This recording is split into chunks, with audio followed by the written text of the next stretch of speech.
정말 좋은 평판을 가진 사람인데 막상 만나서 시간을 보내면 뭔가 불편했던 경험 다들 있으실 겁니다. 이유는 정말 간단합니다. 나와 맞지 않는 사람이기 때문이죠. 하지만 내 인생을 망칠 사람들은 공통점이 있습니다. 또한 언제 한번 봐야지 하면서 약속을 억지로 잡으면 만나는 날까지 불편한 감정이 드는 사람이 있습니다. 오늘은 부처님 말씀을 토대로 지금은 가족처럼 가까워도 반드시 거리를 둬야 하는 사람의 9가지 공통점과 인간관계에 대해 공부하겠습니다. 9가지 유형의 사람을 멀리하라. 첫 번째, 부끄러움을 모르는 사람. 부끄러워할 것을 부끄러워하지 않고 부끄럽지 않을 것을 오히려 부끄러워하면 살아서 그릇된 소견 때문에 죽어서 지옥에 떨어지게 된다.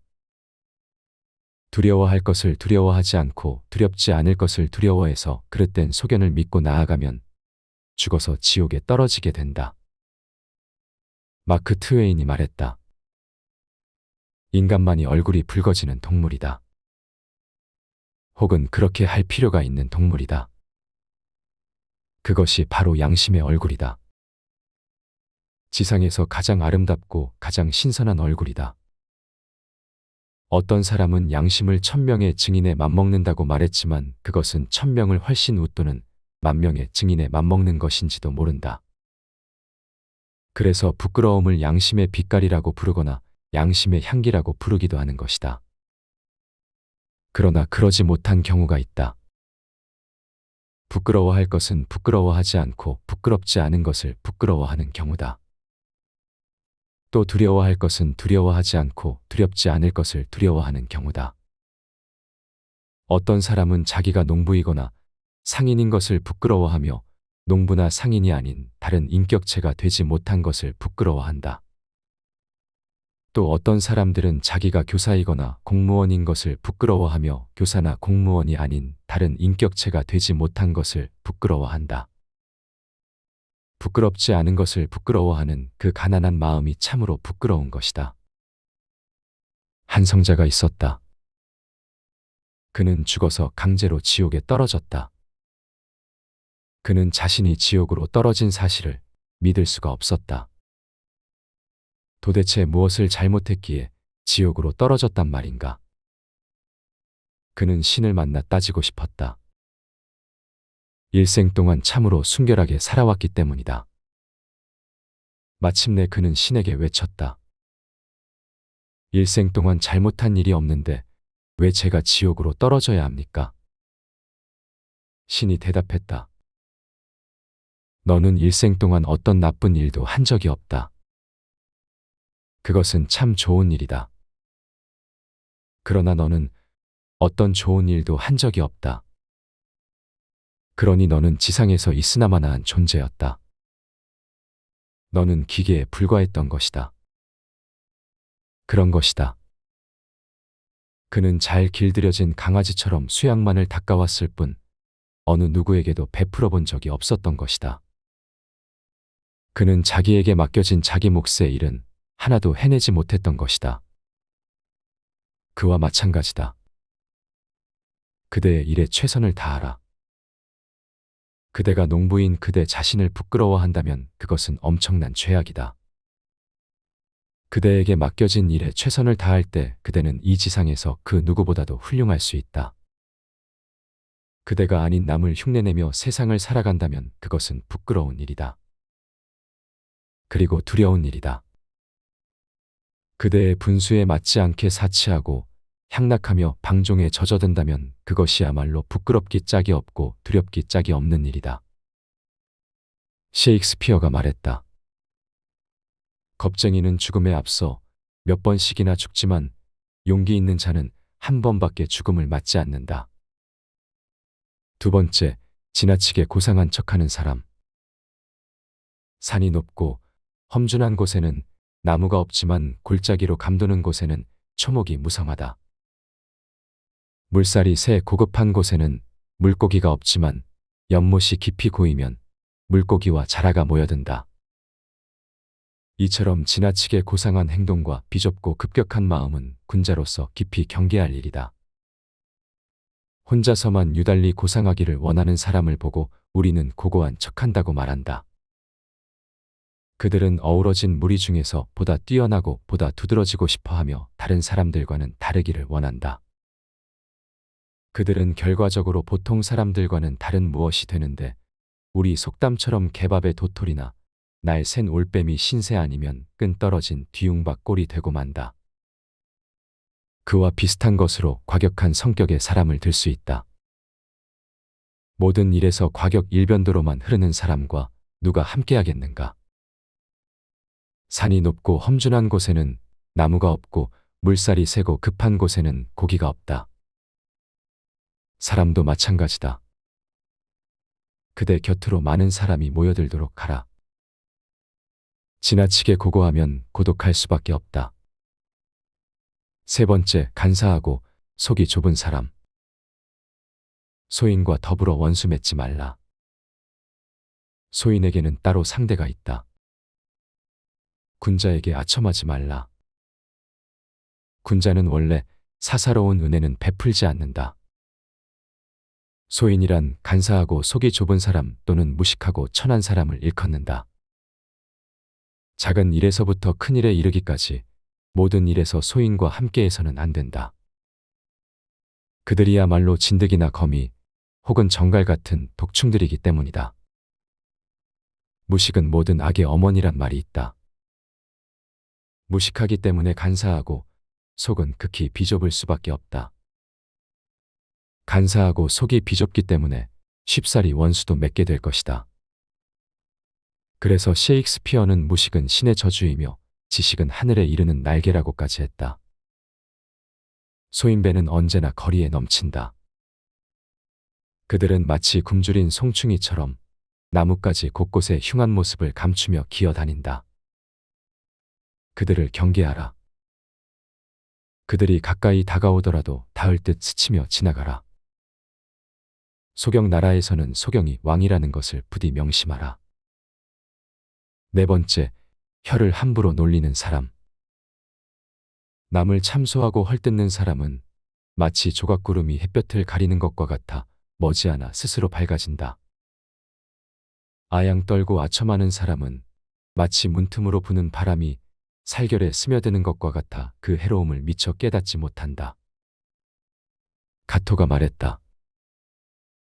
나는 남의 혀를 지배할 수는 없지만 나를 깨끗이 함으로써 그들의 혀가 나를 해치지 못하게 할 수는 있다. 말이란 한 사람의 입을 통하여 나오지만 그 말을 듣는 귀는 수천, 수만이 될 수 있다. 인도의 격언 중에 어리석은 자는 자기 마음을 혓바닥 위에 두고 현명한 자는 자기의 혀를 마음속에 둔다고 했다. 그토록 가벼운 혓바닥 위에 마음을 둔다면 이미 스스로를 내버린 것과 다름없다. 그대의 혀를 그대의 마음속에 두라. 그대의 마음이 움직이지 않거든 단 한마디의 말도 내뱉지 마라. 그대가 내뱉은 한마디 말이 지구를 한 바퀴 돌아 다시 그대 심장에 와서 꽂히게 될지 누가 아는가. 다섯 번째, 가난한 사람을 업신여기는 사람. 하늘은 한 사람을 현명하게 하여 많은 사람의 어리석음을 가르치게 했으나 세상은 오히려 제 장점만을 휘둘러 남의 단점만을 드러내려 한다. 하늘은 한 사람을 부유하게 하여 많은 사람의 가난을 건지려 했으나 세상은 오히려 제 가진 것만 믿고 가난한 사람을 업신여기려 든다. 참으로 천벌을 받을 일이다. 가난은 지혜 없는 자를 지혜롭게 하기 위한 시련의 길인지도 모른다. 가난은 힘없는 자로 하여금 힘있게 하기 위한 고난의 길인지도 모른다. 다시 가난은 쓸모있는 자로 하여금 보다 위대한 길을 걷게 하려는 시금석과 같은 것인지도 모른다. 노자가 위나라에서 어려움을 당했을 때 3일간 밥을 끓이지 못하고 10년 동안 옷을 해 입지 못했다. 이불을 덮고 있으면서도 늠름하게 앉아 상송의 노래를 불렀다. 그 소리는 천지에 가득하여 금속성과 같았다고 한다. 세네카의 말처럼 가난은 너무 적게 가진 것을 두고 하는 말이 아니라 더 많은 것을 바라는 것을 두고 하는 말인지도 모른다. 어려서부터 동물을 사랑했던 피카소는 몹시 가난했던 시절에도 고양이를 기르고 있었다. 그런데 얼마나 가난했던지 고양이도 저희들이 먹을 식량을 스스로 마련하지 않으면 안 될 정도였다.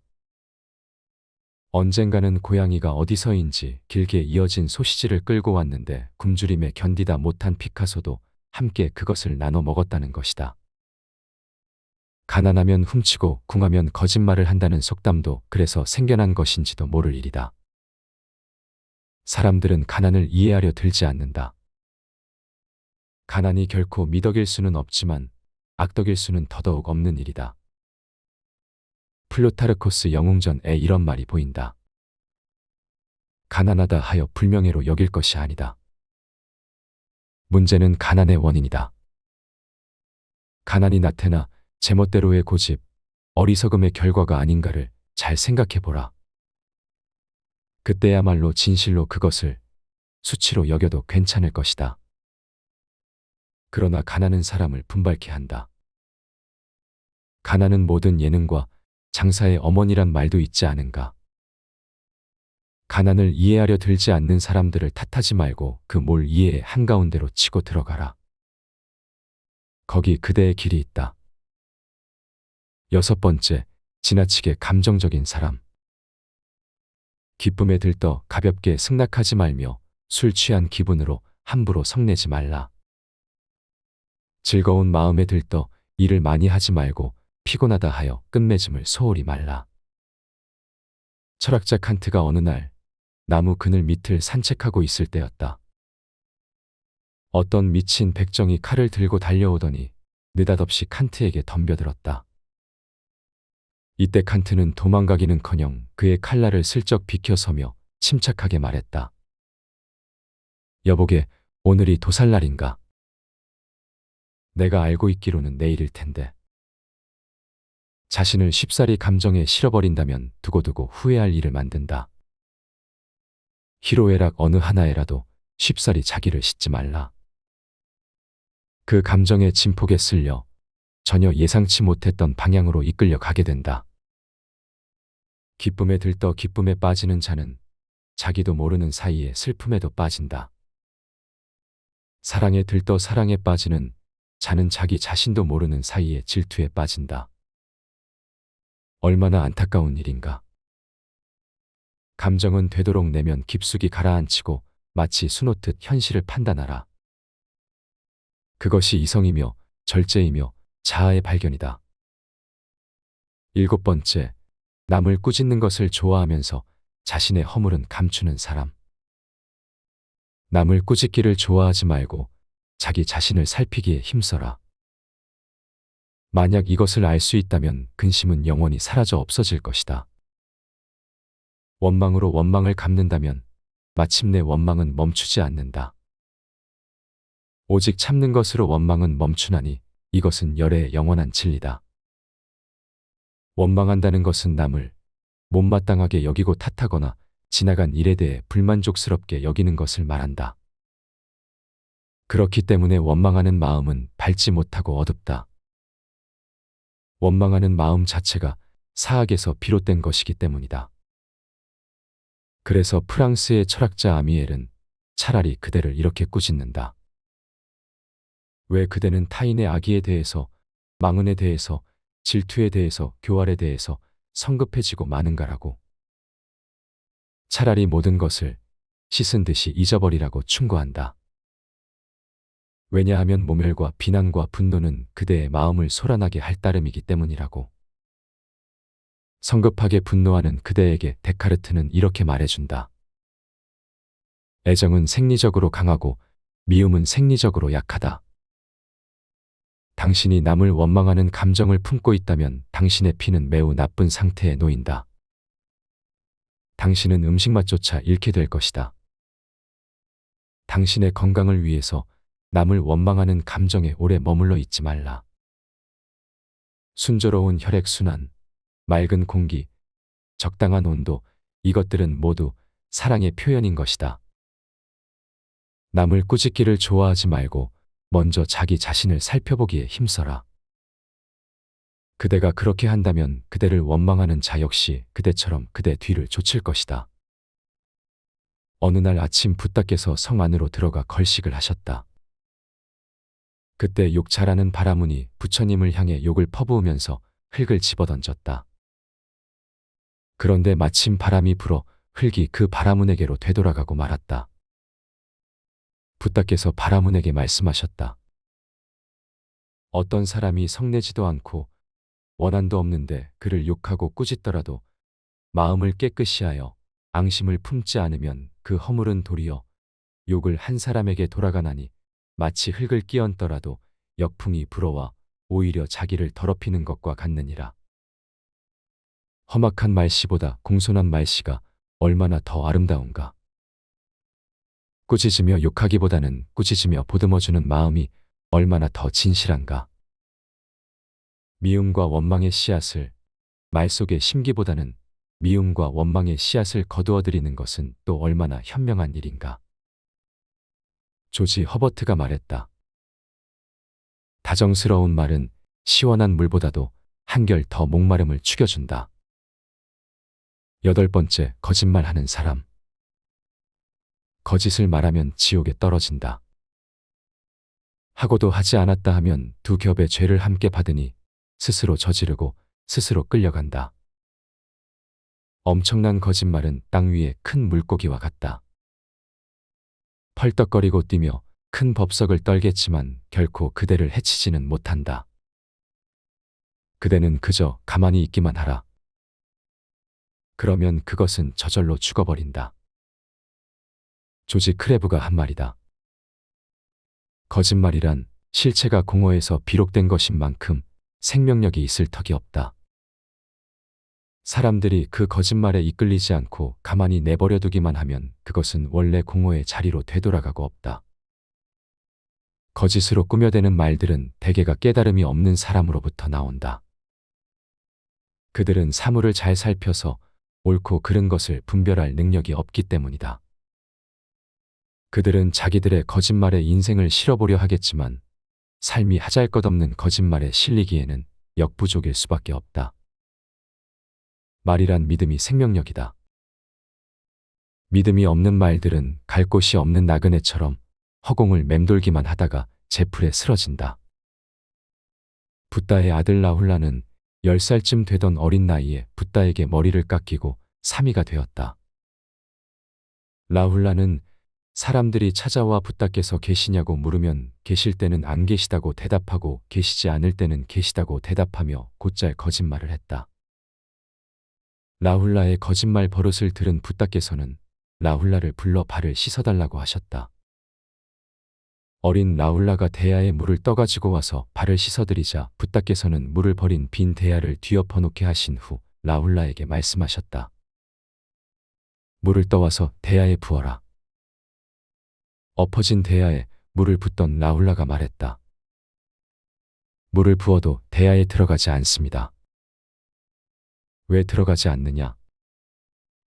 대야가 엎어져 있기 때문입니다. 붓다께서 말씀하셨다. 그와 마찬가지로 거짓말하는 것도 마음을 뒤엎어 놓는 것과 같다. 그 마음의 불법이 어떻게 들어가겠느냐? 아주 작은 거짓말이라도 거짓말은 마음을 뒤엎어 놓는 일이다. 그리하여 아주 작은 거짓말이 마침내는 엄청나게 큰 거짓말을 만들어낸다. 콘스탄트 게오르규는 이렇게 말했다. 단 한 마리의 파리가 한 접시의 요리를 모두 못 먹게 만들고 보이지 않는 미세한 바이러스가 건강하고 아름다운 사람을 죽게 만들듯이 한마디 거짓말만으로도 세계의 조화는 깨질 수 있다. 9번째, 집착이 많고 고집이 센 사람. 공을 세우고 사업을 이룬 사람은 대개 허심탄회하고 원만한 사람이지만 일을 실패하고 기회를 놓친 사람은 집착이 많고 고집이 센 사람이다. 성공을 하려거든 남을 밀어젖히지 말고 또 자기 힘을 측량해서 무리하지 말며 자기가 뜻한 일에는 한눈을 팔지 말고 묵묵히 해나가야 한다. 평범하지만 이것이 곧 성공이 튀어나오는 요술 주머니다. 쉽고 간단한 이야기를 쉽고 간단하게 할 수 있는 사람이면 그는 마음을 비워 놓았기 때문에 그렇게 말할 수 있고 그토록 허심탄회하기 때문에 사업을 성공시킬 수 있다. 엉뚱한 집착이나 고집이 발을 들이밀 자리가 없다. 순리대로 일의 뜻을 두고 그 뜻을 좇았기 때문이다. 카네기가 말했다. 성공에는 아무런 트릭도 없다. 나는 다만 어떠한 때이고 나에게 주어진 일에 전력을 기울였을 뿐이다. 그저 보통 사람보다 약간 더 양심적으로 노력했을 뿐이다. 나쁜 인연을 이어가면서 스스로를 괴롭게 하지 말라. 어리석은 사람은 살생을 좋아하고 하는 말에는 진실이 없으며 주지 않는데도 빼앗으며 남의 아내를 즐겨 범한다. 마음대로 계율을 어기고 술 마시는 일에만 미혹되는 이런 사람은 세세토록 스스로 제 몸에 뿌리를 파헤친다. 사람들이여, 이것을 깨달았으면 마땅히 악을 생각하지 말라. 어리석음으로 법답지 않은 것을 가까이 하여 오래도록 스스로를 괴롭게 하지 말라. 어떤 사람이 현자에게 물었다.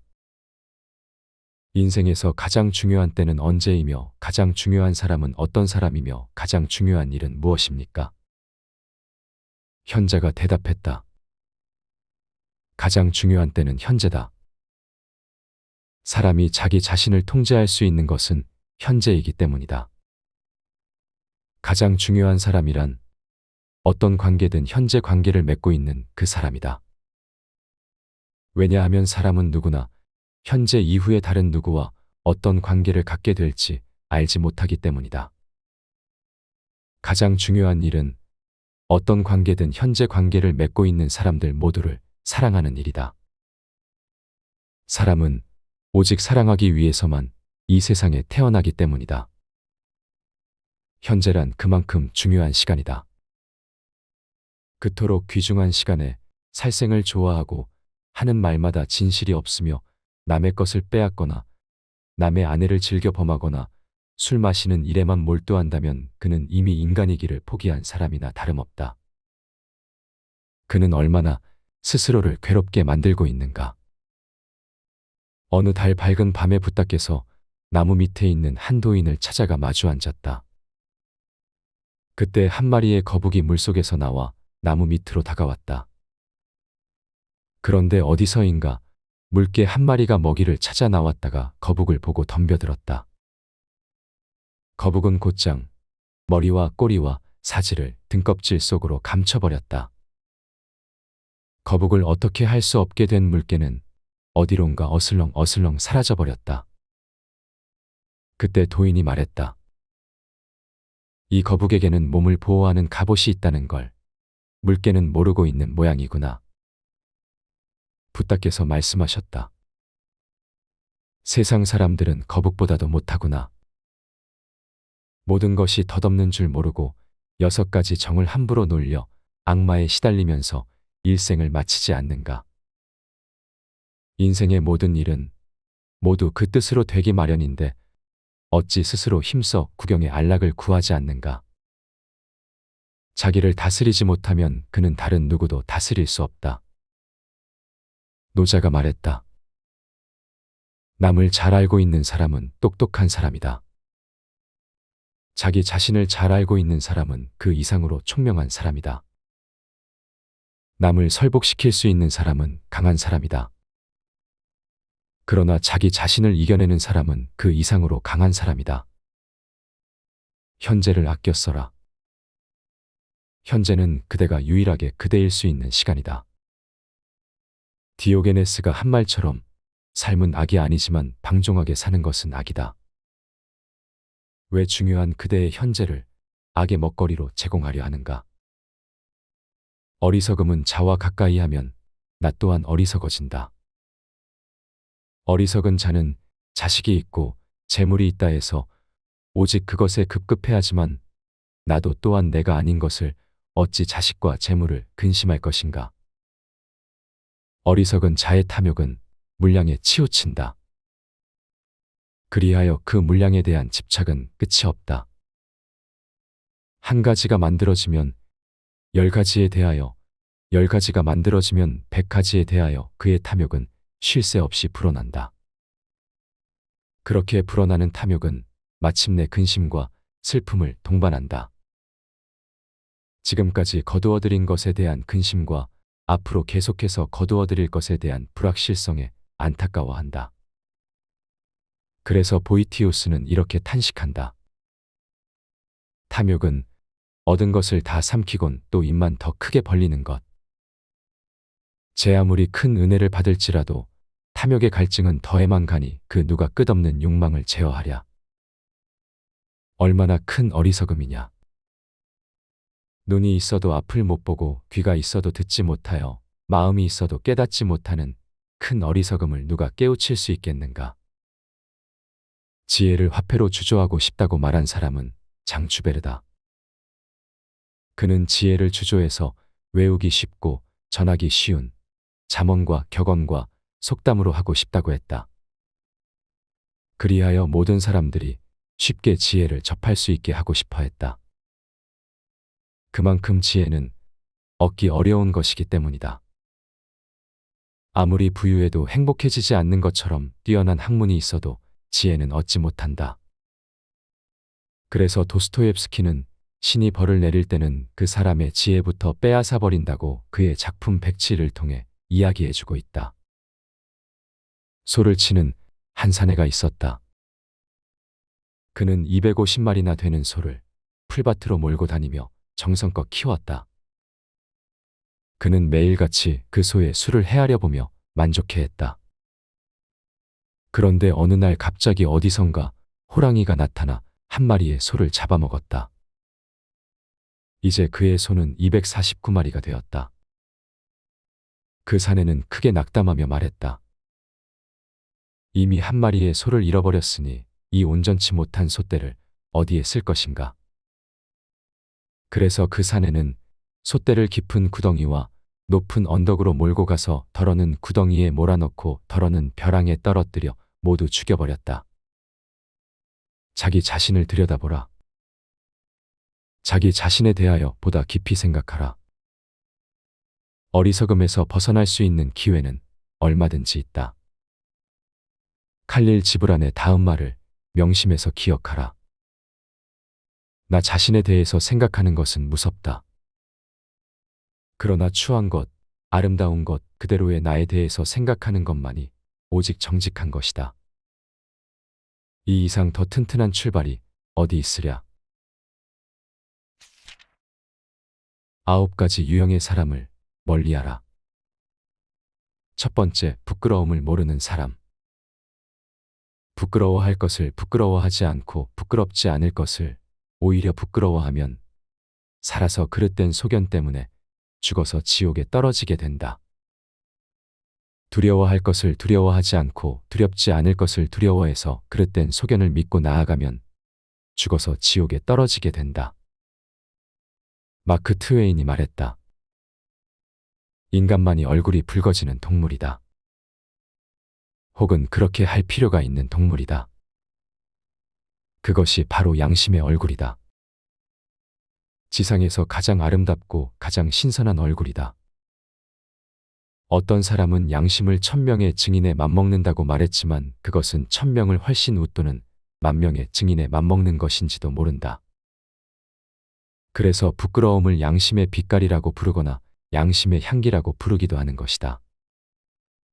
그러나 그러지 못한 경우가 있다. 부끄러워할 것은 부끄러워하지 않고 부끄럽지 않은 것을 부끄러워하는 경우다. 또 두려워할 것은 두려워하지 않고 두렵지 않을 것을 두려워하는 경우다. 어떤 사람은 자기가 농부이거나 상인인 것을 부끄러워하며 농부나 상인이 아닌 다른 인격체가 되지 못한 것을 부끄러워한다. 또 어떤 사람들은 자기가 교사이거나 공무원인 것을 부끄러워하며 교사나 공무원이 아닌 다른 인격체가 되지 못한 것을 부끄러워한다. 부끄럽지 않은 것을 부끄러워하는 그 가난한 마음이 참으로 부끄러운 것이다. 한 성자가 있었다. 그는 죽어서 강제로 지옥에 떨어졌다. 그는 자신이 지옥으로 떨어진 사실을 믿을 수가 없었다. 도대체 무엇을 잘못했기에 지옥으로 떨어졌단 말인가? 그는 신을 만나 따지고 싶었다. 일생 동안 참으로 순결하게 살아왔기 때문이다.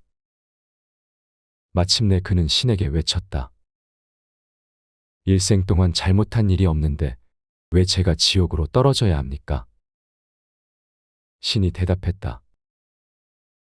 너는 일생 동안 어떤 나쁜 일도 한 적이 없다.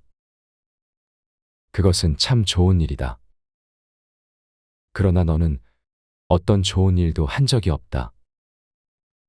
그러니 너는 지상에서 있으나마나한 존재였다. 너는 기계에 불과했던 것이다. 그런 것이다.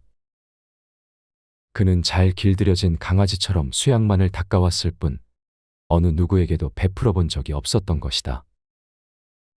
그는 자기에게 맡겨진 자기 몫의 일은 하나도 해내지 못했던 것이다. 그와 마찬가지다. 그대의 일에 최선을 다하라. 그대가 농부인 그대 자신을 부끄러워한다면 그것은 엄청난 죄악이다. 그대에게 맡겨진 일에 최선을 다할 때 그대는 이 지상에서 그 누구보다도 훌륭할 수 있다. 그대가 아닌 남을 흉내내며 세상을 살아간다면 그것은 부끄러운 일이다. 그리고 두려운 일이다. 그대의 분수에 맞지 않게 사치하고 향락하며 방종에 젖어든다면 그것이야말로 부끄럽기 짝이 없고 두렵기 짝이 없는 일이다. 셰익스피어가 말했다. 겁쟁이는 죽음에 앞서 몇 번씩이나 죽지만 용기 있는 자는 한 번밖에 죽음을 맞지 않는다. 두 번째, 지나치게 고상한 척하는 사람. 산이 높고 험준한 곳에는 나무가 없지만 골짜기로 감도는 곳에는 초목이 무성하다. 물살이 새 고급한 곳에는 물고기가 없지만 연못이 깊이 고이면 물고기와 자라가 모여든다. 이처럼 지나치게 고상한 행동과 비좁고 급격한 마음은 군자로서 깊이 경계할 일이다. 혼자서만 유달리 고상하기를 원하는 사람을 보고 우리는 고고한 척한다고 말한다. 그들은 어우러진 무리 중에서 보다 뛰어나고 보다 두드러지고 싶어하며 다른 사람들과는 다르기를 원한다. 그들은 결과적으로 보통 사람들과는 다른 무엇이 되는데 우리 속담처럼 개밥의 도토리나 날 센 올빼미 신세 아니면 끈 떨어진 뒤웅박 꼴이 되고 만다. 그와 비슷한 것으로 과격한 성격의 사람을 들 수 있다. 모든 일에서 과격 일변도로만 흐르는 사람과 누가 함께하겠는가? 산이 높고 험준한 곳에는 나무가 없고 물살이 세고 급한 곳에는 고기가 없다. 사람도 마찬가지다. 그대 곁으로 많은 사람이 모여들도록 하라. 지나치게 고고하면 고독할 수밖에 없다. 세 번째, 간사하고 속이 좁은 사람. 소인과 더불어 원수 맺지 말라. 소인에게는 따로 상대가 있다. 군자에게 아첨하지 말라. 군자는 원래 사사로운 은혜는 베풀지 않는다. 소인이란 간사하고 속이 좁은 사람 또는 무식하고 천한 사람을 일컫는다. 작은 일에서부터 큰 일에 이르기까지 모든 일에서 소인과 함께해서는 안 된다. 그들이야말로 진드기나 거미 혹은 정갈 같은 독충들이기 때문이다. 무식은 모든 악의 어머니란 말이 있다. 무식하기 때문에 간사하고 속은 극히 비좁을 수밖에 없다. 간사하고 속이 비좁기 때문에 쉽사리 원수도 맺게 될 것이다. 그래서 셰익스피어는 무식은 신의 저주이며 지식은 하늘에 이르는 날개라고까지 했다. 소인배는 언제나 거리에 넘친다. 그들은 마치 굶주린 송충이처럼 나뭇가지 곳곳에 흉한 모습을 감추며 기어다닌다. 그들을 경계하라. 그들이 가까이 다가오더라도 닿을 듯 스치며 지나가라. 소경 나라에서는 소경이 왕이라는 것을 부디 명심하라. 네 번째, 혀를 함부로 놀리는 사람. 남을 참소하고 헐뜯는 사람은 마치 조각구름이 햇볕을 가리는 것과 같아 머지않아 스스로 밝아진다. 아양 떨고 아첨하는 사람은 마치 문틈으로 부는 바람이 살결에 스며드는 것과 같아 그 해로움을 미처 깨닫지 못한다. 가토가 말했다. 나는 남의 혀를 지배할 수는 없지만 나를 깨끗이 함으로써 그들의 혀가 나를 해치지 못하게 할 수는 있다. 말이란 한 사람의 입을 통하여 나오지만 그 말을 듣는 귀는 수천, 수만이 될 수 있다. 인도의 격언 중에 어리석은 자는 자기 마음을 혓바닥 위에 두고 현명한 자는 자기의 혀를 마음속에 둔다고 했다. 그토록 가벼운 혓바닥 위에 마음을 둔다면 이미 스스로를 내버린 것과 다름없다. 그대의 혀를 그대의 마음속에 두라. 그대의 마음이 움직이지 않거든 단 한마디의 말도 내뱉지 마라.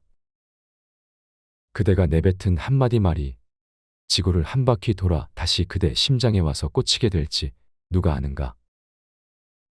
5번째, 가난한 사람을 업신여기는 사람. 하늘은 한 사람을 현명하게 하여 많은 사람의 어리석음을 가르치게 했으나 세상은 오히려 제 장점만을 휘둘러 남의 단점만을 드러내려 한다. 하늘은 한 사람을 부유하게 하여 많은 사람의 가난을 건지려 했으나 세상은 오히려 제 가진 것만 믿고 가난한 사람을 업신여기려 든다. 참으로 천벌을 받을 일이다. 가난은 지혜 없는 자를 지혜롭게 하기 위한 시련의 길인지도 모른다. 가난은 힘없는 자로 하여금 힘있게 하기 위한 고난의 길인지도 모른다. 다시 가난은 쓸모있는 자로 하여금 보다 위대한 길을 걷게 하려는 시금석과 같은 것인지도 모른다.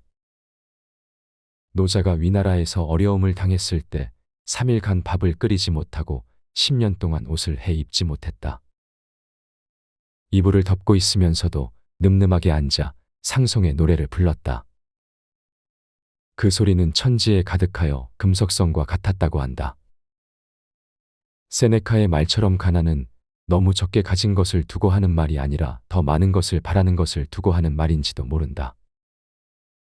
어려서부터 동물을 사랑했던 피카소는 몹시 가난했던 시절에도 고양이를 기르고 있었다. 그런데 얼마나 가난했던지 고양이도 저희들이 먹을 식량을 스스로 마련하지 않으면 안 될 정도였다. 언젠가는 고양이가 어디서인지 길게 이어진 소시지를 끌고 왔는데 굶주림에 견디다 못한 피카소도 함께 그것을 나눠 먹었다는 것이다. 가난하면 훔치고 궁하면 거짓말을 한다는 속담도 그래서 생겨난 것인지도 모를 일이다. 사람들은 가난을 이해하려 들지 않는다. 가난이 결코 미덕일 수는 없지만 악덕일 수는 더더욱 없는 일이다. 플루타르코스 영웅전에 이런 말이 보인다. 가난하다 하여 불명예로 여길 것이 아니다. 문제는 가난의 원인이다. 가난이 나태나 제멋대로의 고집, 어리석음의 결과가 아닌가를 잘 생각해보라. 그때야말로 진실로 그것을 수치로 여겨도 괜찮을 것이다. 그러나 가난은 사람을 분발케 한다. 가난은 모든 예능과 장사의 어머니란 말도 있지 않은가. 가난을 이해하려 들지 않는 사람들을 탓하지 말고 그 몰 이해의 한가운데로 치고 들어가라.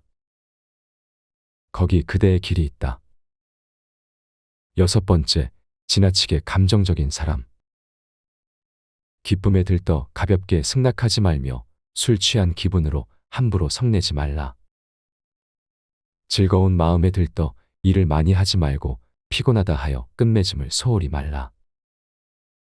철학자 칸트가 어느 날 나무 그늘 밑을 산책하고 있을 때였다.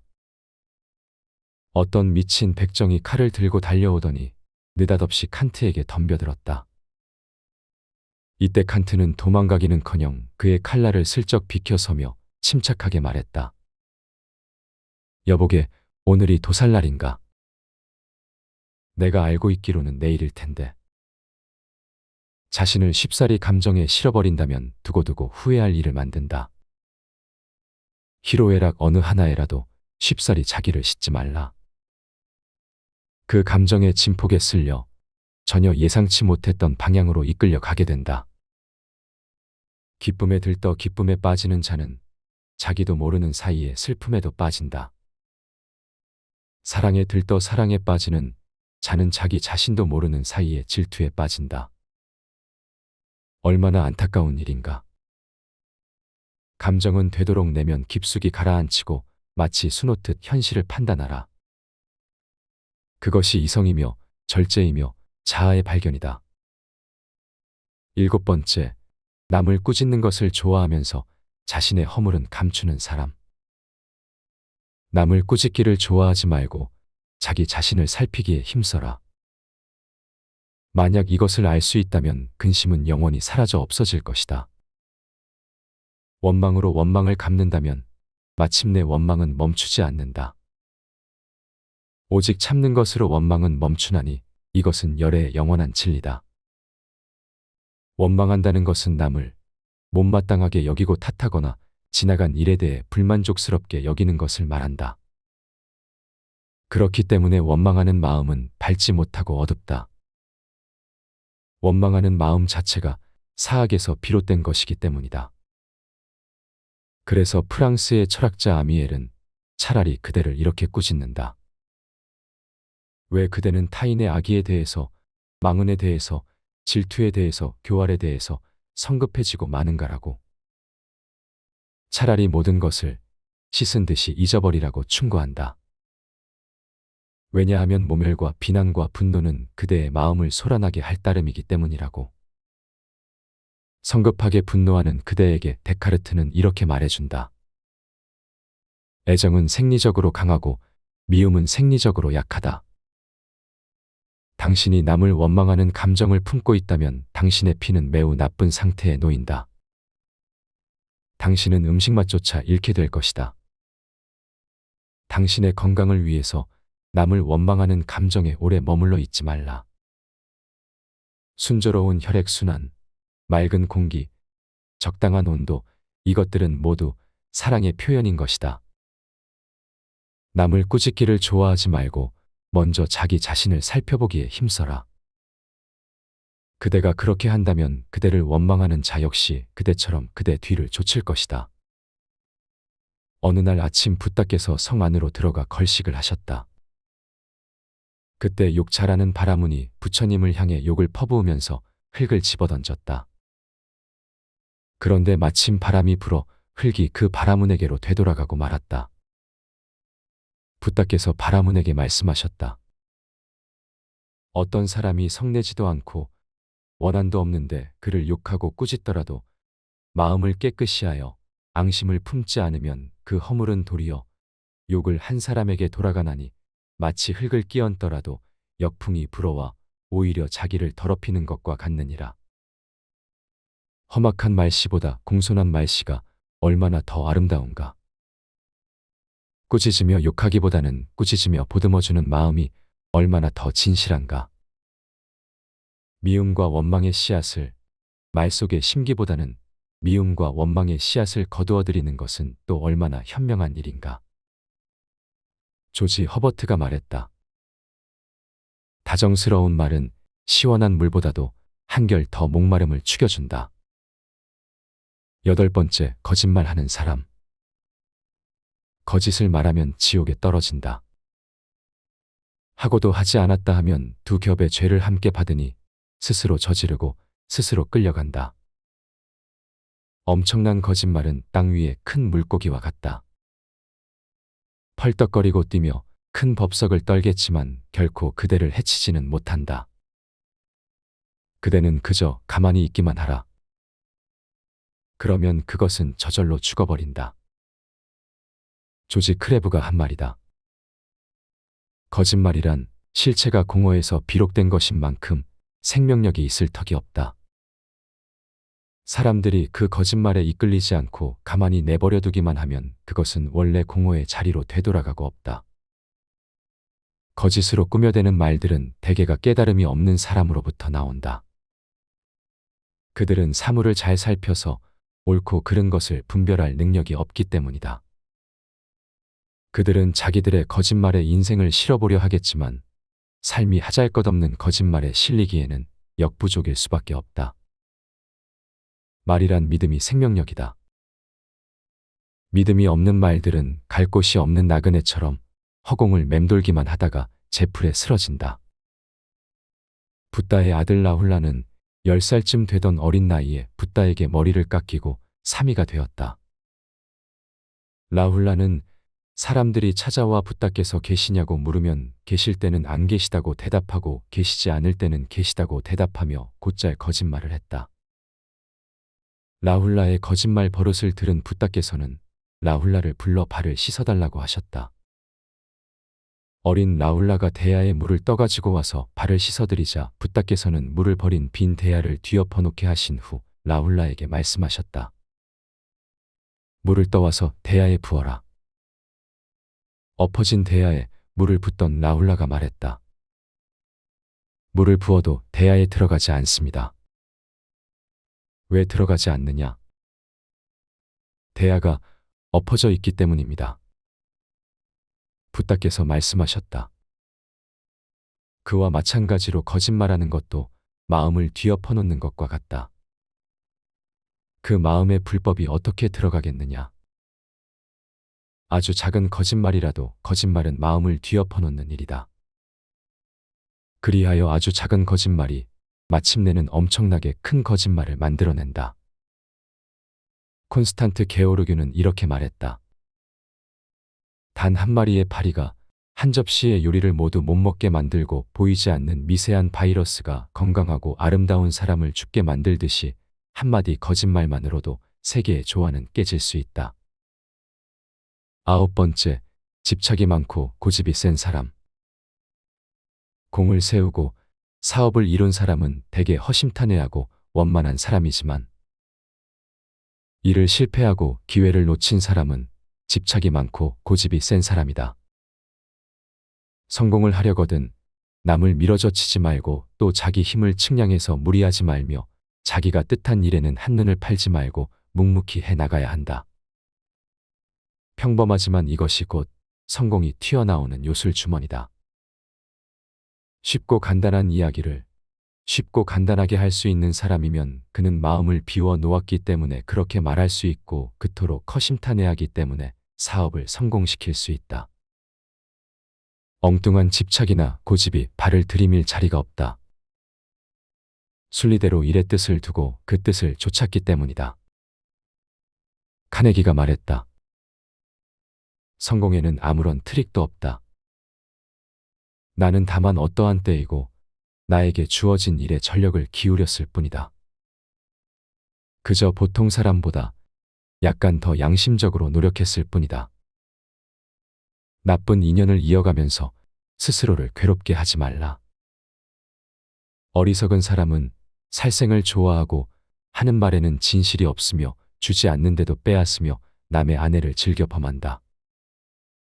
마음대로 계율을 어기고 술 마시는 일에만 미혹되는 이런 사람은 세세토록 스스로 제 몸에 뿌리를 파헤친다. 사람들이여, 이것을 깨달았으면 마땅히 악을 생각하지 말라. 어리석음으로 법답지 않은 것을 가까이 하여 오래도록 스스로를 괴롭게 하지 말라. 어떤 사람이 현자에게 물었다. 인생에서 가장 중요한 때는 언제이며 가장 중요한 사람은 어떤 사람이며 가장 중요한 일은 무엇입니까? 현자가 대답했다. 가장 중요한 때는 현재다. 사람이 자기 자신을 통제할 수 있는 것은 현재이기 때문이다. 가장 중요한 사람이란 어떤 관계든 현재 관계를 맺고 있는 그 사람이다.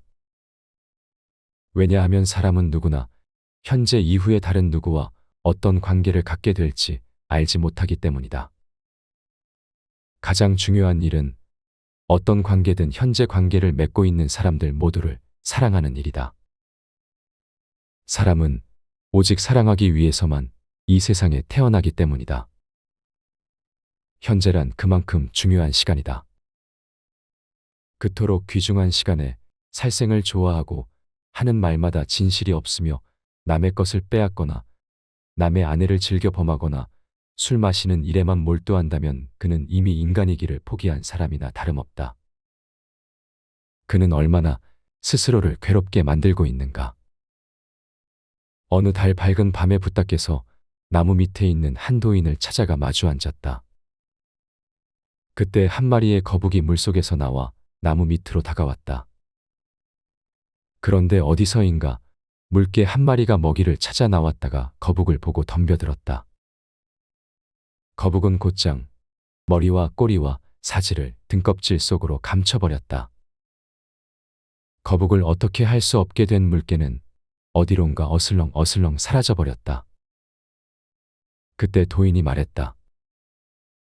이 거북에게는 몸을 보호하는 갑옷이 있다는 걸 물개는 모르고 있는 모양이구나. 붓다께서 말씀하셨다. 세상 사람들은 거북보다도 못하구나. 모든 것이 덧없는 줄 모르고 6가지 정을 함부로 놀려 악마에 시달리면서 일생을 마치지 않는가. 인생의 모든 일은 모두 그 뜻으로 되기 마련인데 어찌 스스로 힘써 구경의 안락을 구하지 않는가. 자기를 다스리지 못하면 그는 다른 누구도 다스릴 수 없다. 노자가 말했다. 남을 잘 알고 있는 사람은 똑똑한 사람이다. 자기 자신을 잘 알고 있는 사람은 그 이상으로 총명한 사람이다. 남을 설복시킬 수 있는 사람은 강한 사람이다. 그러나 자기 자신을 이겨내는 사람은 그 이상으로 강한 사람이다. 현재를 아껴 써라.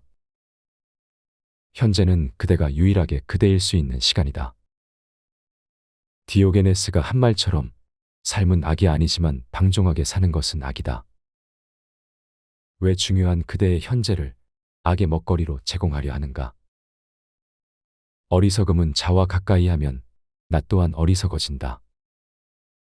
어리석은 자는 자식이 있고 재물이 있다 해서 오직 그것에 급급해하지만 나도 또한 내가 아닌 것을 어찌 자식과 재물을 근심할 것인가? 어리석은 자의 탐욕은 물량에 치우친다. 그리하여 그 물량에 대한 집착은 끝이 없다.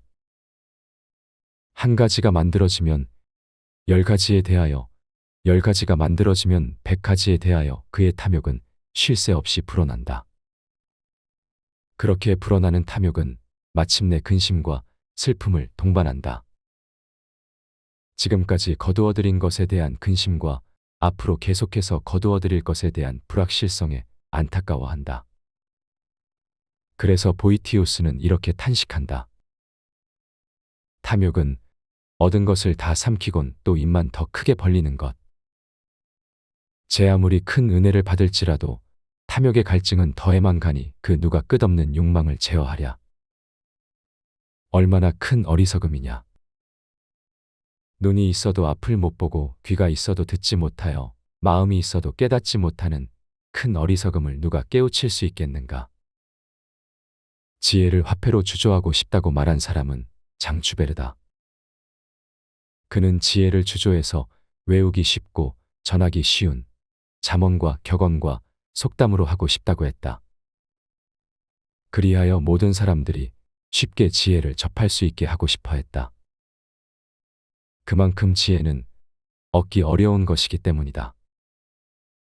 아무리 부유해도 행복해지지 않는 것처럼 뛰어난 학문이 있어도 지혜는 얻지 못한다.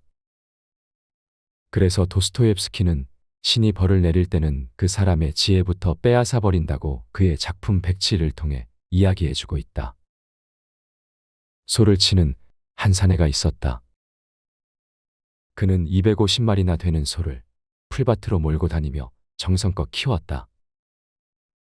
그는 매일같이 그 소의 수를 헤아려 보며 만족해했다. 그런데 어느 날 갑자기 어디선가 호랑이가 나타나 한 마리의 소를 잡아먹었다. 이제 그의 소는 249마리가 되었다. 그 사내는 크게 낙담하며 말했다. 이미 한 마리의 소를 잃어버렸으니 이 온전치 못한 소떼를 어디에 쓸 것인가. 그래서 그 사내는 소떼를 깊은 구덩이와 높은 언덕으로 몰고 가서 덜어는 구덩이에 몰아넣고 덜어는 벼랑에 떨어뜨려 모두 죽여버렸다. 자기 자신을 들여다보라. 자기 자신에 대하여 보다 깊이 생각하라. 어리석음에서 벗어날 수 있는 기회는 얼마든지 있다. 칼릴 지브란의 다음 말을 명심해서 기억하라.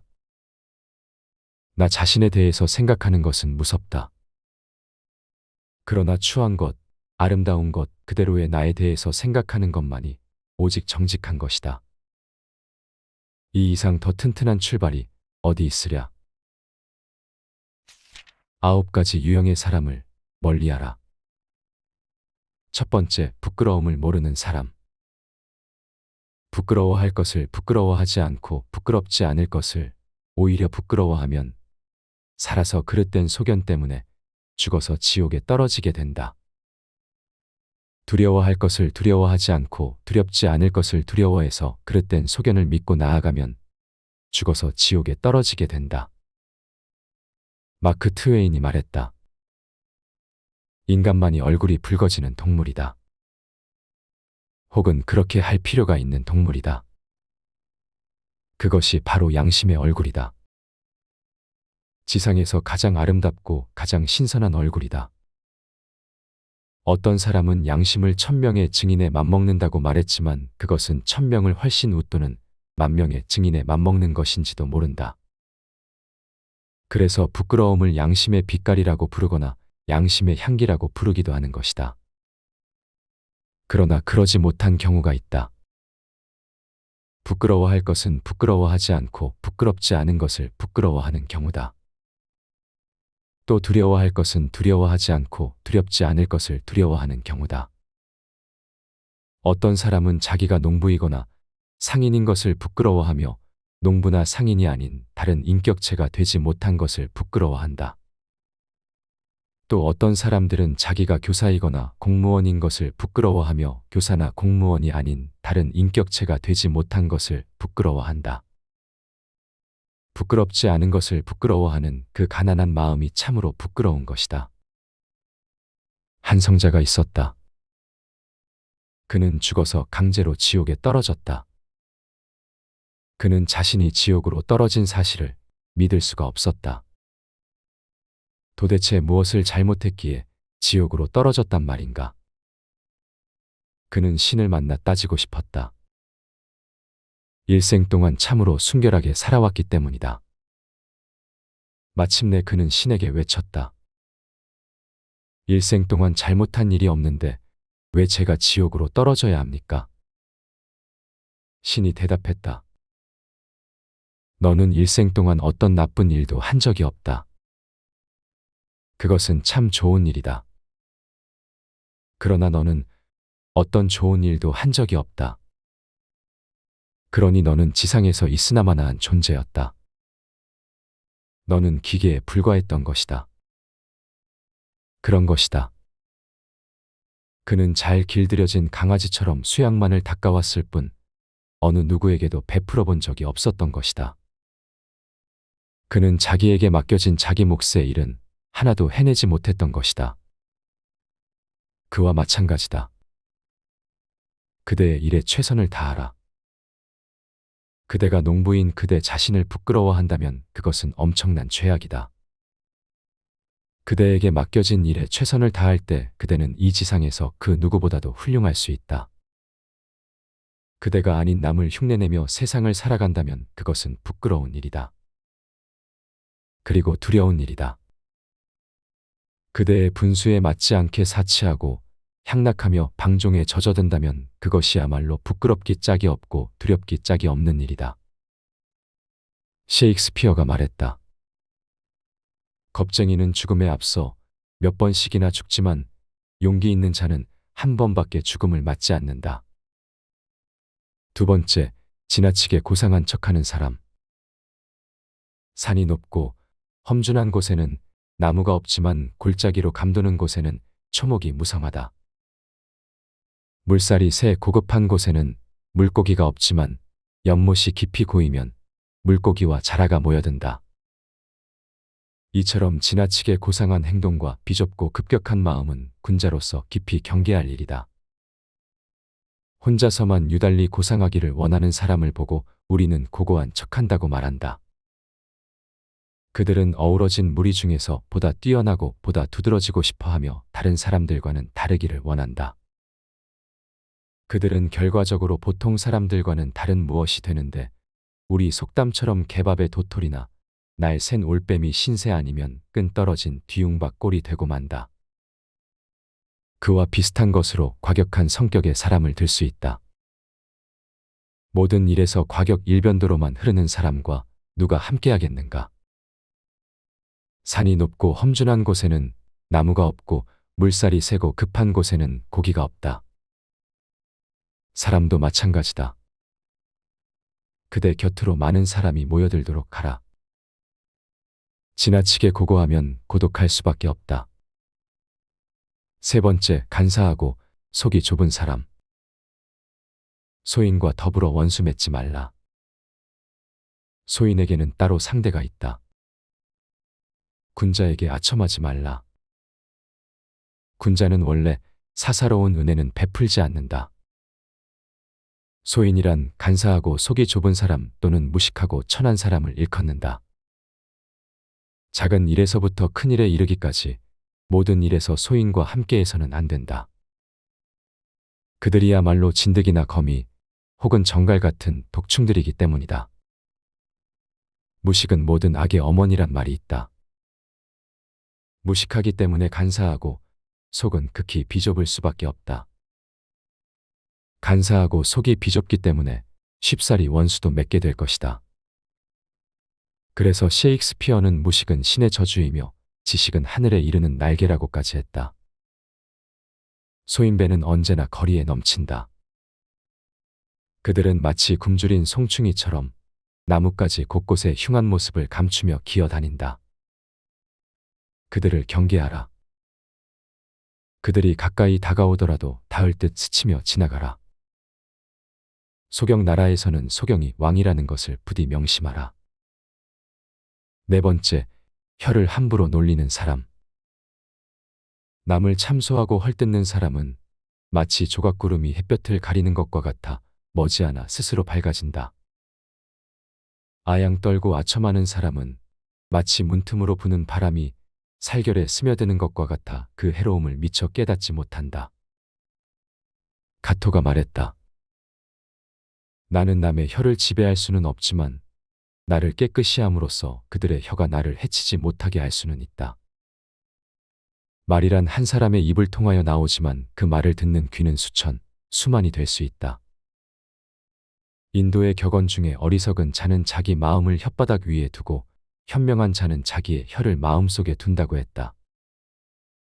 그토록 가벼운 혓바닥 위에 마음을 둔다면 이미 스스로를 내버린 것과 다름없다. 그대의 혀를 그대의 마음속에 두라. 그대의 마음이 움직이지 않거든 단 한마디의 말도 내뱉지 마라. 그대가 내뱉은 한마디 말이 지구를 한 바퀴 돌아 다시 그대 심장에 와서 꽂히게 될지 누가 아는가. 다섯 번째, 가난한 사람을 업신여기는 사람. 하늘은 한 사람을 현명하게 하여 많은 사람의 어리석음을 가르치게 했으나 세상은 오히려 제 장점만을 휘둘러 남의 단점만을 드러내려 한다. 하늘은 한 사람을 부유하게 하여 많은 사람의 가난을 건지려 했으나 세상은 오히려 제 가진 것만 믿고 가난한 사람을 업신여기려 든다. 참으로 천벌을 받을 일이다. 가난은 지혜 없는 자를 지혜롭게 하기 위한 시련의 길인지도 모른다. 가난은 힘없는 자로 하여금 힘있게 하기 위한 고난의 길인지도 모른다. 다시 가난은 쓸모있는 자로 하여금 보다 위대한 길을 걷게 하려는 시금석과 같은 것인지도 모른다. 노자가 위나라에서 어려움을 당했을 때 3일간 밥을 끓이지 못하고 10년 동안 옷을 해 입지 못했다. 이불을 덮고 있으면서도 늠름하게 앉아 상송의 노래를 불렀다. 그 소리는 천지에 가득하여 금속성과 같았다고 한다. 세네카의 말처럼 가난은 너무 적게 가진 것을 두고 하는 말이 아니라 더 많은 것을 바라는 것을 두고 하는 말인지도 모른다. 어려서부터 동물을 사랑했던 피카소는 몹시 가난했던 시절에도 고양이를 기르고 있었다. 그런데 얼마나 가난했던지 고양이도 저희들이 먹을 식량을 스스로 마련하지 않으면 안 될 정도였다. 언젠가는 고양이가 어디서인지 길게 이어진 소시지를 끌고 왔는데 굶주림에 견디다 못한 피카소도 함께 그것을 나눠 먹었다는 것이다. 가난하면 훔치고 궁하면 거짓말을 한다는 속담도 그래서 생겨난 것인지도 모를 일이다. 사람들은 가난을 이해하려 들지 않는다. 가난이 결코 미덕일 수는 없지만 악덕일 수는 더더욱 없는 일이다. 플루타르코스 영웅전에 이런 말이 보인다. 가난하다 하여 불명예로 여길 것이 아니다. 문제는 가난의 원인이다. 가난이 나태나 제멋대로의 고집, 어리석음의 결과가 아닌가를 잘 생각해 보라. 그때야말로 진실로 그것을 수치로 여겨도 괜찮을 것이다. 그러나 가난은 사람을 분발케 한다. 가난은 모든 예능과 장사의 어머니란 말도 있지 않은가. 가난을 이해하려 들지 않는 사람들을 탓하지 말고 그 몰 이해의 한가운데로 치고 들어가라. 거기 그대의 길이 있다. 6번째, 지나치게 감정적인 사람. 기쁨에 들떠 가볍게 승낙하지 말며 술 취한 기분으로 함부로 성내지 말라. 즐거운 마음에 들떠 일을 많이 하지 말고 피곤하다 하여 끝맺음을 소홀히 말라. 철학자 칸트가 어느 날 나무 그늘 밑을 산책하고 있을 때였다. 어떤 미친 백정이 칼을 들고 달려오더니 느닷없이 칸트에게 덤벼들었다. 이때 칸트는 도망가기는커녕 그의 칼날을 슬쩍 비켜서며 침착하게 말했다. 여보게, 오늘이 도살날인가? 내가 알고 있기로는 내일일 텐데. 자신을 쉽사리 감정에 실어버린다면 두고두고 후회할 일을 만든다. 희로애락 어느 하나에라도 쉽사리 자기를 싣지 말라. 그 감정의 진폭에 쓸려 전혀 예상치 못했던 방향으로 이끌려 가게 된다. 기쁨에 들떠 기쁨에 빠지는 자는 자기도 모르는 사이에 슬픔에도 빠진다. 사랑에 들떠 사랑에 빠지는 자는 자기 자신도 모르는 사이에 질투에 빠진다. 얼마나 안타까운 일인가. 감정은 되도록 내면 깊숙이 가라앉히고 마치 수놓듯 현실을 판단하라. 그것이 이성이며 절제이며 자아의 발견이다. 7번째, 남을 꾸짖는 것을 좋아하면서 자신의 허물은 감추는 사람. 남을 꾸짖기를 좋아하지 말고 자기 자신을 살피기에 힘써라. 만약 이것을 알 수 있다면 근심은 영원히 사라져 없어질 것이다.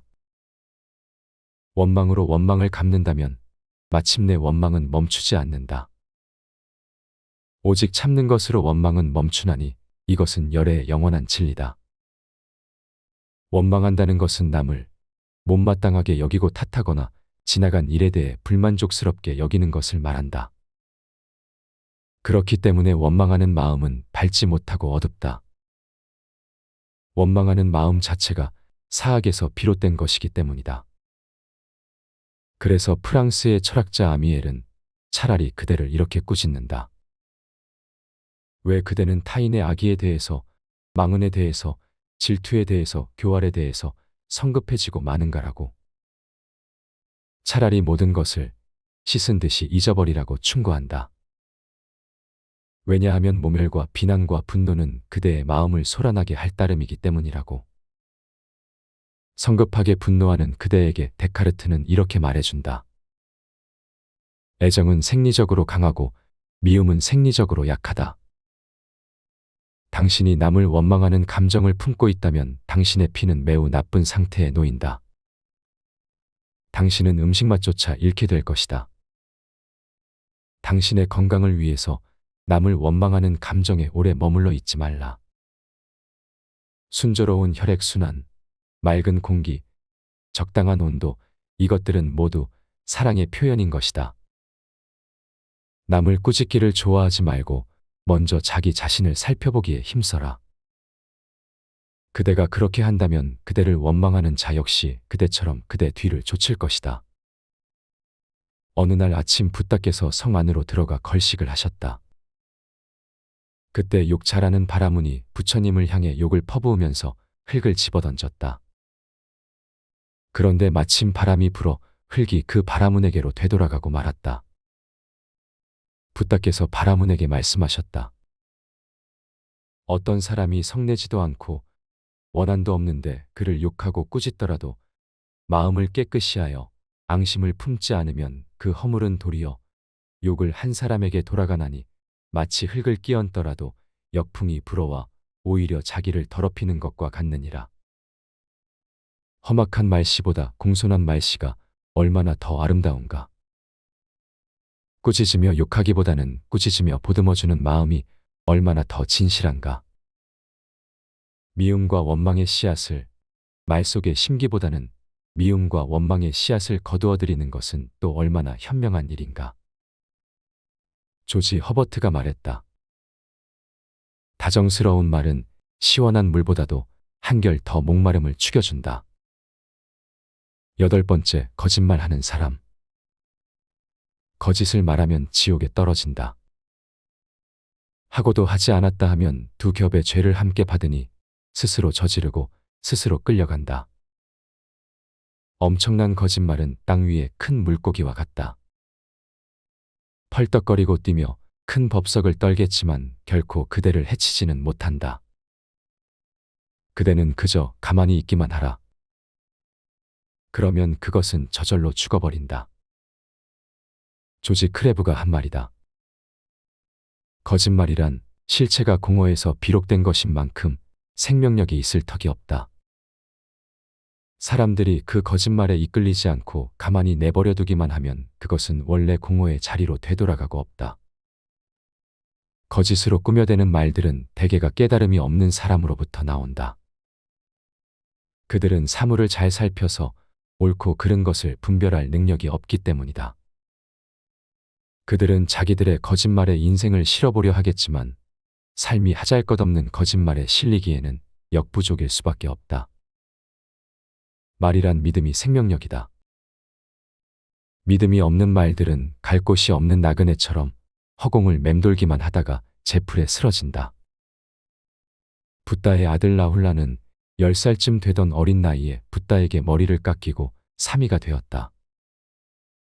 라훌라는 사람들이 찾아와 붓다께서 계시냐고 물으면 계실 때는 안 계시다고 대답하고 계시지 않을 때는 계시다고 대답하며 곧잘 거짓말을 했다. 라훌라의 거짓말 버릇을 들은 붓다께서는 라훌라를 불러 발을 씻어달라고 하셨다. 어린 라훌라가 대야에 물을 떠가지고 와서 발을 씻어드리자 붓다께서는 물을 버린 빈 대야를 뒤엎어 놓게 하신 후 라훌라에게 말씀하셨다. 물을 떠와서 대야에 부어라. 엎어진 대야에 물을 붓던 라훌라가 말했다. 물을 부어도 대야에 들어가지 않습니다. 왜 들어가지 않느냐? 대야가 엎어져 있기 때문입니다. 붓다께서 말씀하셨다. 그와 마찬가지로 거짓말하는 것도 마음을 뒤엎어 놓는 것과 같다. 그 마음의 불법이 어떻게 들어가겠느냐? 아주 작은 거짓말이라도 거짓말은 마음을 뒤엎어 놓는 일이다. 그리하여 아주 작은 거짓말이 마침내는 엄청나게 큰 거짓말을 만들어낸다. 콘스탄트 게오르규는 이렇게 말했다. 단 한 마리의 파리가 한 접시의 요리를 모두 못 먹게 만들고 보이지 않는 미세한 바이러스가 건강하고 아름다운 사람을 죽게 만들듯이 한마디 거짓말만으로도 세계의 조화는 깨질 수 있다. 9번째, 집착이 많고 고집이 센 사람. 공을 세우고 사업을 이룬 사람은 대개 허심탄회하고 원만한 사람이지만 일을 실패하고 기회를 놓친 사람은 집착이 많고 고집이 센 사람이다. 성공을 하려거든 남을 밀어젖히지 말고 또 자기 힘을 측량해서 무리하지 말며 자기가 뜻한 일에는 한눈을 팔지 말고 묵묵히 해나가야 한다. 평범하지만 이것이 곧 성공이 튀어나오는 요술주머니다. 쉽고 간단한 이야기를 쉽고 간단하게 할 수 있는 사람이면 그는 마음을 비워 놓았기 때문에 그렇게 말할 수 있고 그토록 허심탄회하기 때문에 사업을 성공시킬 수 있다. 엉뚱한 집착이나 고집이 발을 들이밀 자리가 없다. 순리대로 일의 뜻을 두고 그 뜻을 좇았기 때문이다. 카네기가 말했다. 성공에는 아무런 트릭도 없다. 나는 다만 어떠한 때이고 나에게 주어진 일에 전력을 기울였을 뿐이다. 그저 보통 사람보다 약간 더 양심적으로 노력했을 뿐이다.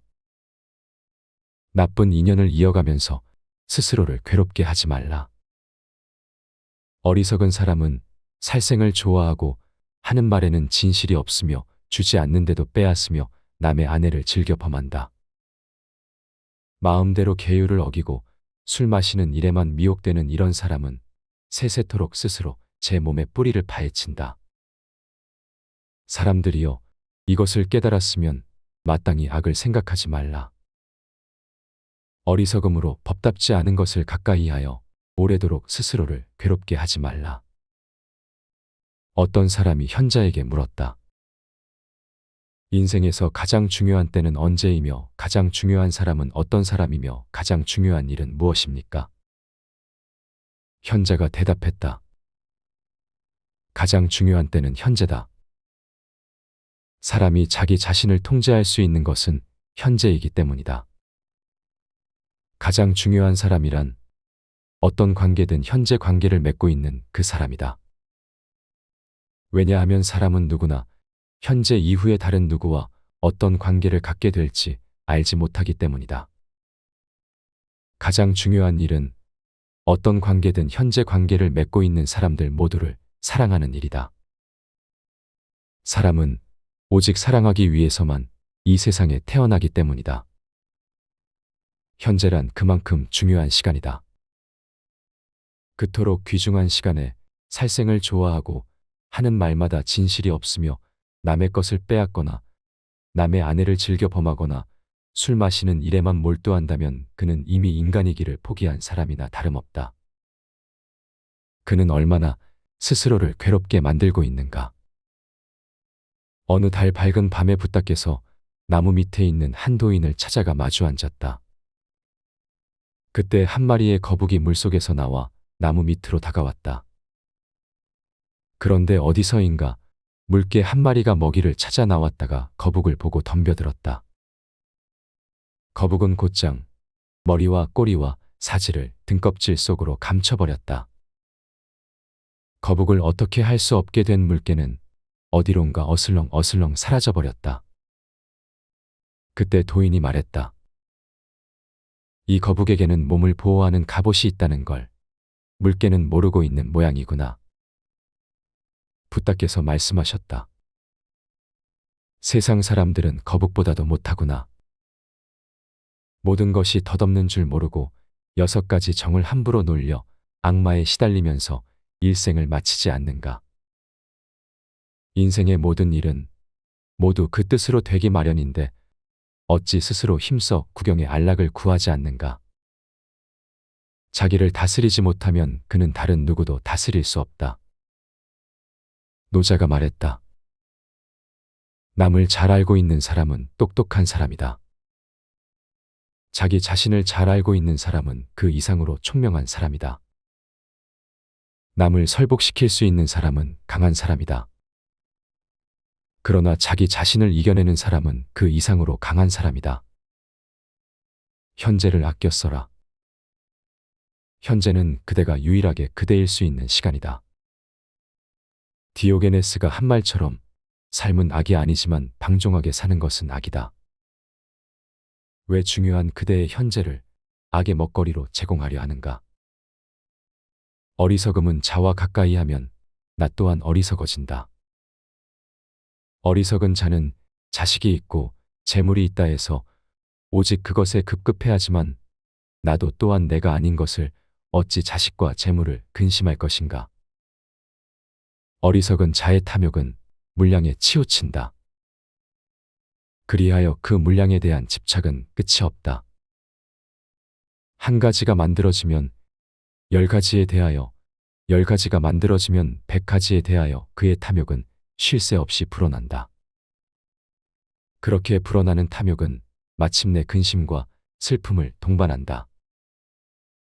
지금까지 거두어들인 것에 대한 근심과 앞으로 계속해서 거두어들일 것에 대한 불확실성에 안타까워한다. 그래서 보이티우스는 이렇게 탄식한다. 탐욕은 얻은 것을 다 삼키곤 또 입만 더 크게 벌리는 것. 제 아무리 큰 은혜를 받을지라도 탐욕의 갈증은 더해만 가니 그 누가 끝없는 욕망을 제어하랴. 얼마나 큰 어리석음이냐. 눈이 있어도 앞을 못 보고 귀가 있어도 듣지 못하여 마음이 있어도 깨닫지 못하는 큰 어리석음을 누가 깨우칠 수 있겠는가? 지혜를 화폐로 주조하고 싶다고 말한 사람은 장추베르다. 그는 지혜를 주조해서 외우기 쉽고 전하기 쉬운 잠언과 격언과 속담으로 하고 싶다고 했다. 그리하여 모든 사람들이 쉽게 지혜를 접할 수 있게 하고 싶어 했다. 그만큼 지혜는 얻기 어려운 것이기 때문이다. 아무리 부유해도 행복해지지 않는 것처럼 뛰어난 학문이 있어도 지혜는 얻지 못한다. 그래서 도스토옙스키는 신이 벌을 내릴 때는 그 사람의 지혜부터 빼앗아 버린다고 그의 작품 백치를 통해 이야기해주고 있다. 소를 치는 한 사내가 있었다. 그는 250마리나 되는 소를 풀밭으로 몰고 다니며 정성껏 키웠다. 그는 매일같이 그 소의 수를 헤아려 보며 만족해했다. 그런데 어느 날 갑자기 어디선가 호랑이가 나타나 한 마리의 소를 잡아먹었다. 이제 그의 소는 249마리가 되었다. 그 사내는 크게 낙담하며 말했다. 이미 한 마리의 소를 잃어버렸으니 이 온전치 못한 소떼를 어디에 쓸 것인가? 그래서 그 사내는 소떼를 깊은 구덩이와 높은 언덕으로 몰고 가서 덜어는 구덩이에 몰아넣고 덜어는 벼랑에 떨어뜨려 모두 죽여버렸다. 자기 자신을 들여다보라. 자기 자신에 대하여 보다 깊이 생각하라. 어리석음에서 벗어날 수 있는 기회는 얼마든지 있다. 칼릴 지브란의 다음 말을 명심해서 기억하라. 나 자신에 대해서 생각하는 것은 무섭다. 그러나 추한 것, 아름다운 것 그대로의 나에 대해서 생각하는 것만이 오직 정직한 것이다. 이 이상 더 튼튼한 출발이 어디 있으랴.